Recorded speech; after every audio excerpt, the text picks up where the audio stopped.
La paz de Dios reina entre todos. Meditaciones y escritos de Jaume Ribó, apóstol de Cristo. Camino de Emaús, segunda parte.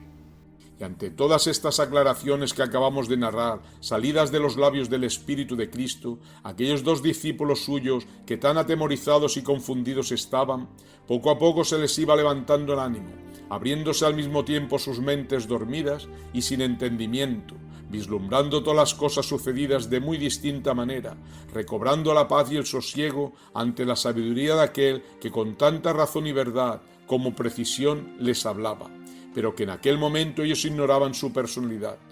Mas acercándose a la aldea a donde iban aquellos dos discípulos, Jesús les dice que él continuaría el camino, pero los discípulos le rogaron con insistencia que quedara con ellos, porque el día ya declinaba y pronto sería de noche. Y el maestro cedió ante la insistente invitación para darles la última confirmación de que todo cuanto él les había recordado de lo revelado por Dios se había cumplido, entrando en la casa donde ellos se albergaron. Puestos en la mesa para comer, Jesús tomó el pan, lo bendijo, lo partió y se lo entregó.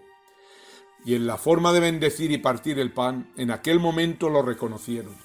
aunque la realidad fue que habiendo llegado el momento oportuno de que lo debían de reconocer, el Hijo de Dios les abrió los ojos como el entendimiento para que lo vieran y reconocieran. Mas sucedió que en el mismo instante que lo reconocieron, desapareció de delante de ellos. Los dos discípulos, en el momento de la desaparición inesperada del Maestro, en cierto modo se asustaron, mas enseguida reaccionaron y se llenaron de gozo, aunque sin duda tuvieron que reconocer que Jesús había estado en aquel momento con ellos en espíritu, pero al conversar y caminar juntos hasta sentarse en la mesa, cortar el pan, bendecirlo y dárselo, ellos se daban perfecta cuenta que el Hijo de Dios no había muerto, que continuaba viviendo aunque fuera en vida sobrenatural. Por ello razonaban y se decían entre sí con gran júbilo que Jesús había resucitado tal y como él se lo había revelado en la vida material. Y luego, explicando y abriendo por el camino, ya en estado espiritual, donde por tal motivo reconocían y comprendían con toda claridad que la muerte no existía, que en la otra vida se continuaba viviendo a semejanza de aquí. Por eso con gran entusiasmo iban repitiendo todo cuanto a Jesús les había recordado y descifrado hacía poco sobre lo revelado por Dios a los profetas, diciéndose uno al otro: ¿no ardían nuestros corazones dentro de nosotros de una manera inexplicable, mientras en el camino nos hablaba y abría de una manera sobrenatural las Sagradas Escrituras? ¿Cómo se abrían nuestras mentes cerradas y dormidas, con una inteligencia de razón y verdad que todo lo comprendían y penetraban, con aquella precisión y lucidez santa que nada se nos escapaba, y que, como sabemos, solo el Maestro puede dar, y que, como conocemos, todo lo da de una manera contundente y divina, con aquella sabiduría de los cielos que nadie jamás ha podido ni podrá igualar. En algunos casos, y a semejanza de la aparición que Jesús hizo a aquellos dos discípulos, después del tercer día de su crucifixión, el Hijo de Dios se ha aparecido a los humanos a través de todos los tiempos, aunque por regla general en distinta manera y de varias formas, siempre según circunstancias y por lo que somos merecedores. Pues es una realidad palpable y contundente que nadie puede negar que el Maestro de los Maestros, aún en la era actual, también se aparece a muchas almas desterradas, a todas aquellas que se lo merecen y que el Creador tiene dispuesto por santa misericordia en bien de ellas, y en particular aquellas que le aman y le son fieles, aquellas que cada día desean cumplir con más perfección para dar testimonio de su eterna verdad, y que en todo momento le piden ayuda para tal fin, donde por tales motivos, justos y sublimes, cuando se es merecedor y algunas veces necesario de esta gracia espiritual, la divina caridad del Maestro evoluciona y se hace visible de infinitas maneras,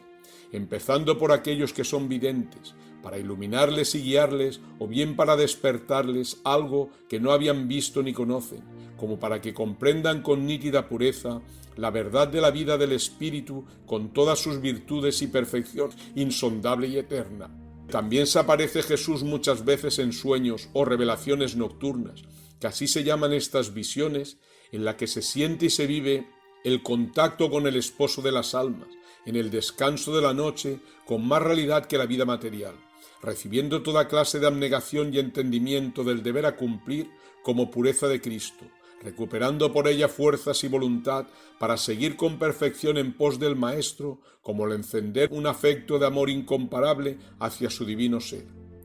Jesús también se manifiesta a las almas de este destierro cuando tienen cierto grado de elevación y están entregadas totalmente a Él con los éxtasis, en la que el ser, con aquel pleno contacto de la gracia, queda identificado y edificado de tal forma que nunca más, mientras se vive en este destierro, se puede olvidar, porque con este don tan elevado, el alma queda ungida y compenetrada con la divinidad como pureza y virtud de Cristo, que le enciende un ansia y deseo inapagable de vivir solo para Él, de sentir y practicar siempre aquel sentimiento o virtud como sabiduría que ha experimentado, de alimentarse solo de ese don o gracia que ha recibido con el contacto y palabras del amado,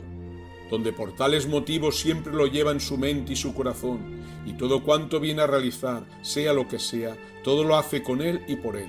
Por ello nunca más nada de la tierra le vendrá a gustar, y menos engañar, porque siempre se viene a esforzar para vivir solo de la perfección del Espíritu, de todo aquello que es la esencia de la eternidad, pues siempre está absorto de la luz de los cielos, de aquello que es angélico y brilla más que el sol. También se manifiesta Jesús en los raptos y arrobamientos de amor,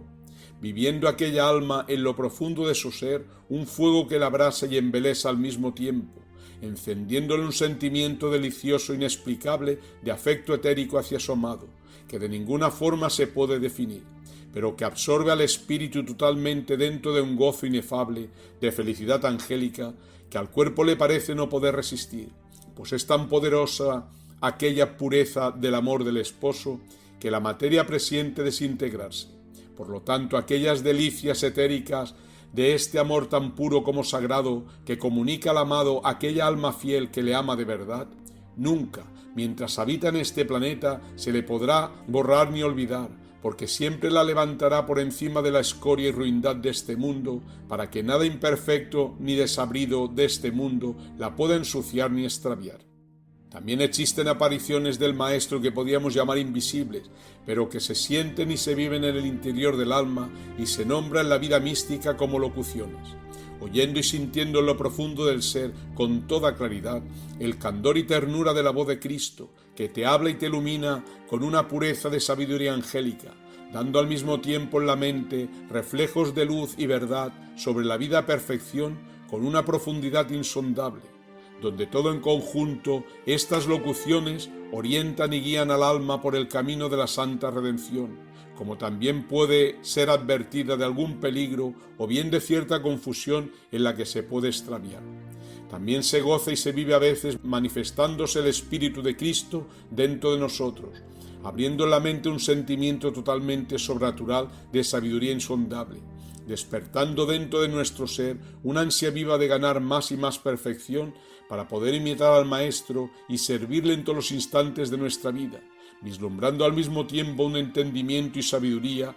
de cómo hay que trabajar y luchar para poder recuperar todas las virtudes angélicas que perdimos, donde ante aquella comunión de gracia que se recibe del esposo, el alma queda totalmente transformada, no se conoce a sí misma, porque con aquel cambio que le ha ocasionado el fuego del Espíritu de Cristo, queda encendido en su interior una fuerza incontenible que lo consigue todo, y que esta fuerza está compuesta de amor y caridad, de humildad y mansedumbre, de pureza y candor, de paz y armonía, donde tales virtudes en conjunto forman en el alma un temple de seguridad invencible para arrollar y aplastar a toda la maldad que se le presente delante. Por ello camina por la tierra sin pisar en ella, porque su mente siempre está en las alturas, buscando nuevos horizontes de luz y sublimidad,